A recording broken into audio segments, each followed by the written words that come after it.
how to add blur or to do blur in Photoshop. Now first of all, I'll select this quick selection tool and select the area which I want to be blurred. Let's say I want all the area other than my subject to be blurred. I'll select that area and I'll make sure that there are no imperfections. So I'll select this area also.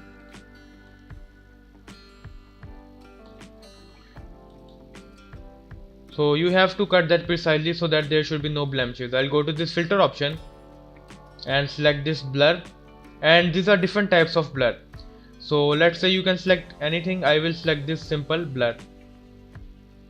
I'll go again and I'll select this motion blur or lens blur. I'll select lens blur. So as you can see that blur is increasing according to the slider. I'll go to this OK option. It is applying and it has applied. So this is how you can add blur or to do blur in Photoshop. Thank you for watching. For more videos, please subscribe.